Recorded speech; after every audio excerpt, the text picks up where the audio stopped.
11 दिसंबर को रिलीज होने जा रही द साइलेंट हीरोज की कहानी उन साहसी बच्चों की है जो असल जिंदगी में बदर हैं, यानी वो ना सुन सकते हैं और ना ही बोल सकते हैं। दिल की पतंग परिंदों के संग तितली सी उड़े आकाश में।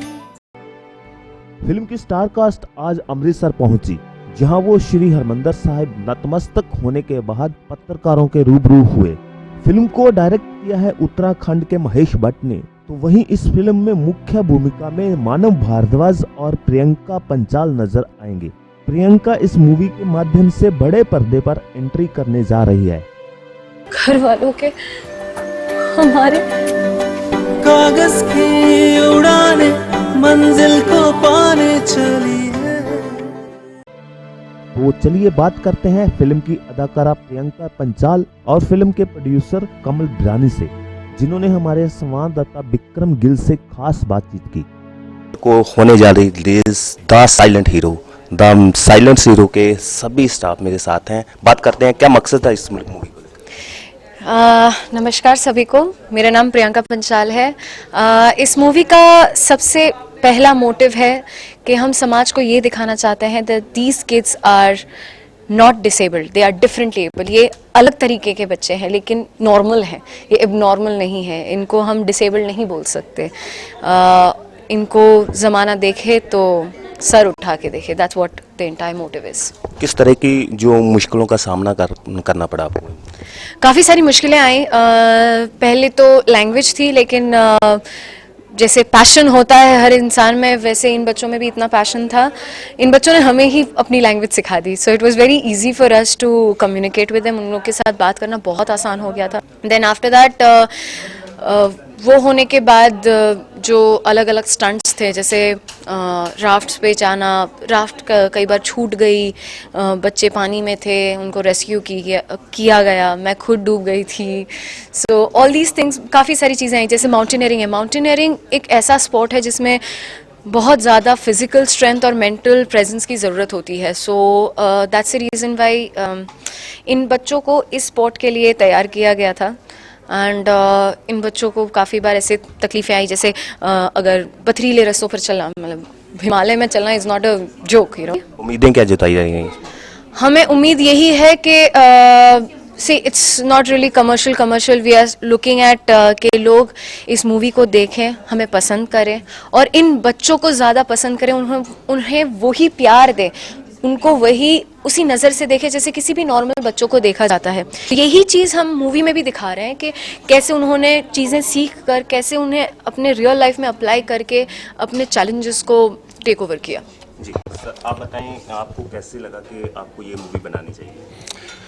जी, एक्चुअल में क्या है कि मेरा जो बिजनेस मंडी गोविंदगढ़ में आयरन एंड स्टील का, और मैं मुंबई में अक्सर जाता रहता हूँ, और मेरे से मुलाकात हुई वहाँ पर महेश भट्ट जी।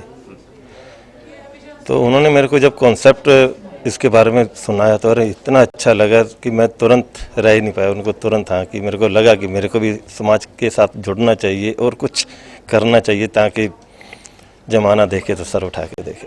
पहली मूवी और इतना सेंसिटिव जो आपका सब्जेक्ट है, तो डर नहीं लगा कि आपको इन्वेस्टमेंट करते हो? नहीं, एक्चुअल कि मेरी ये लाइन है सर कि मैं इससे पहले दूसरी या पहली मूवी के बारे में सोचूं, लेकिन मेरे को यही था कि मेरे को जो उन्होंने जब ये कॉन्सेप्ट दिया तो मेरे को ये लगा मेरे को साथ में जोड़ना चाहिए, क्योंकि मैं पिक्चर के जोड़ने के वहाँ से नहीं गया मुंबई, खाली मेरे अपने बिजनेस पर्पज से गया। तो मूवी इत्तेफाक से मुलाकात हुई, उन्होंने मेरा कॉन्सेप्ट और सुनाया तो मैं साथ में जुड़ा बस।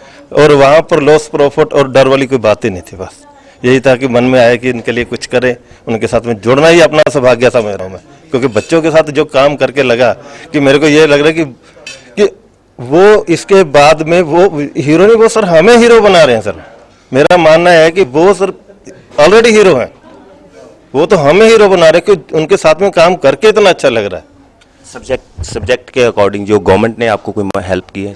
गवर्नमेंट से कोई हेल्प नहीं हुई, क्योंकि हमारा न्यूज़पेपर में भी मिला है, लेकिन आगे से कैसे हम आगे, सही बात में तो हम खुद कैसे पहुंच पाए हमें खुद को मालूम ही नहीं था, क्योंकि ये सोच के हमने कोई हेल्प मांगने की कोशिश भी नहीं की। टैक्स को लेकर कि एक्चुअल कि हमने दिल्ली में किया था, और हम जहाँ भी जा रहे हैं वहाँ पर टैक्स के लिए अप्लाई कर रहे हैं। अभी उम्मीद जागी है एक। आज सुबह ही फ़ोन आया दिल्ली से मेरे को केजरीवाल जी का कि ऐसे ऐसे आपने एक्चुअल के 2 तारीख को प्रेस कॉन्फ्रेंस थी, वहाँ पर केजरीवाल नहीं थे उस दिन, तो हमने वहाँ पर छोड़ा था अपना, तो वहाँ से आज रिप्लाई आया, तो बहुत अच्छा लग रहा है। अगर हो गया तो शायद सभी जगह तो बहुत और भी अच्छा हो जाएगा। इसके अलावा आपके न्यू प्रोजेक्ट कोई आपका? There is another project coming up. Greater Noida में एक अम्यूज़मेंट पार्क बन रहा है, जो एक और ताजमहल बना रहे हैं वहाँ पर एक फिल्म सालों साल चलती रहेगी जिसका नाम द ताज है। मैं उसमें मुमताज़ का किरदार निभा रही हूँ। I am the lead in that. क्या बात है। महेश भट्ट का नाम जो है पब्लिक में काफ़ी था, उसका फ़ायदा मिल रहा है इसमें? आई गेस यस, कुछ हद तक मिल रहा है। मतलब कुछ हो ना हो, लेकिन एक इंक्विजिटिवनेस आ जाती है कि भाई महेश भट्ट की film. I am like yes definitely. फिर उन्होंने, लेकिन जब वो कॉन्सेप्ट सुनते हैं ना, तो बाकी की सारी चीज़ें प्रायोरिटी में सेकंड आ जाती है। बिकॉज आज तक, टू बी वेरी ऑनेस्ट, ये दुनिया की पहली डेफ फिल्म है with open captions. Open caption का मतलब ये होता है कि जब कोई भी मूवी रिलीज होती है तो 1 महीना लगता है उसका प्रॉपर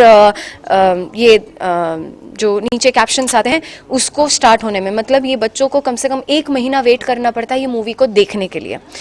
बट दिस फिल्म पहले दिन से ही, from the release itself, these kids can go and watch the film. So it's a movie for everyone. So उम्मीदें जगती नहीं है, जगाने वाले जगा देते हैं, तो इस मूवी में भी कुछ ऐसा ही है। सो देखना ना भूलना, 11 दिसंबर, the silence hero. Cameraman Sonu Sodhi के साथ विक्रम गिल, खबर है पल इंडिया।